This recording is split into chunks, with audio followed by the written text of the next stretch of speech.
My name is Abby and I am an Australian citizen.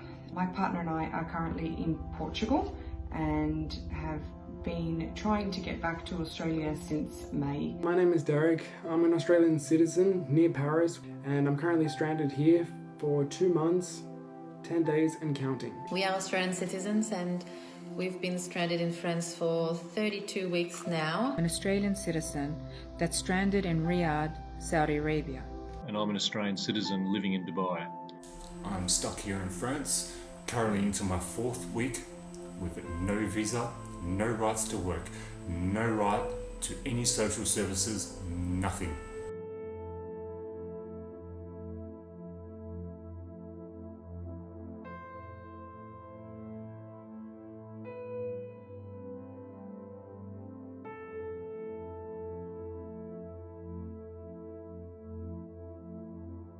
I flew out to Edmonton, Canada in July. My elderly mum had become mostly paralyzed from the waist down. As her only child, I had absolutely no choice but to be by her side as she faced this horrible future. I can assure you this is no holiday.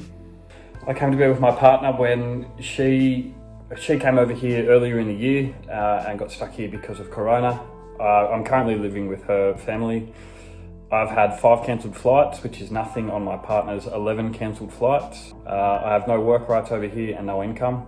Visa will expire next month and I'm running out of options. This cap has just made it impossible for us to go. We're not expat, we're from Melbourne, we live and work in Melbourne. Our kids lost their spot at daycare, we lost our job. Our son was 4 months when we came. We just celebrated his first birthday last week and I kept thinking about life in Perth and my daughter and my friends. I've never been away from Perth for so long, and especially not by myself. I currently have no flights home. It's emotionally very painful to know that the government can treat its citizens this way. it's crazy. Our family and friends, they just don't understand how a country like Australia leaves its citizens like this with no help. It upsets me a lot that I can't be proud of Australia at this point in time. We just feel like our own country has completely forgotten about us. We feel as if... How are we feeling? Angry?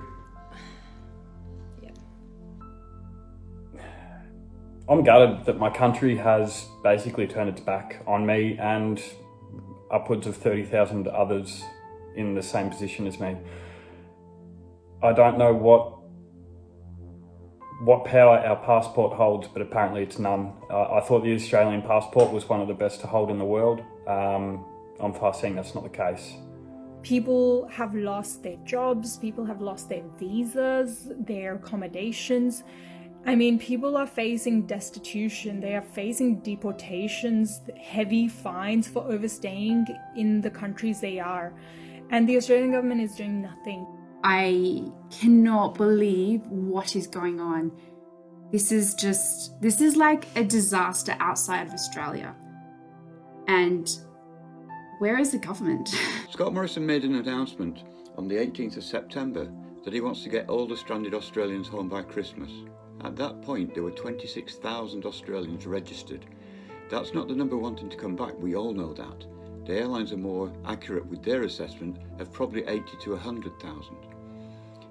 On that date, there were 26,000 people stranded. That's now gone up to 34,000. They are actively blocking citizens from returning to their homes, their families, their support systems, and the truth is they're getting away with it. If the government is getting away with this now, this kind of behavior, they can do anything. I've explained my situation. I've explained to you that I have nearly zero money.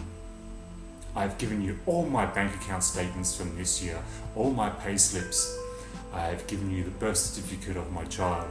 I have given you everything to show that my situation is extremely bad. I am angry, I am tired, My mental state and my physical state is deteriorating. What are you doing? You're making empty promises. You are playing with people's lives. You are playing with people's mental health. You're playing with separating families. Thousands of people are still stuck abroad. I'm Australian. Here's my passport. I worked 30 years in Australia and I can't come back. That's a joke. That's not the Australian spirit, that's not the Australian way.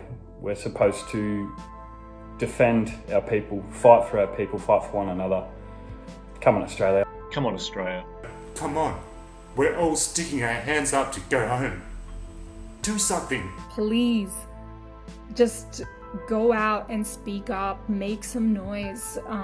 Don't let this continue. Like, this is just horrifying. Post on your social media, write to your local MP and your state premiers, share our stories. The number of stranded Aussies overseas is not going to magically disappear by the end of the year. The quarantine caps are set too low. People need to be able to travel, to visit dying relatives and to reunite families. We want to quarantine when we return home. We want to keep Australia safe. We're willing to do what's needed, but it's the government that's not willing to help us out.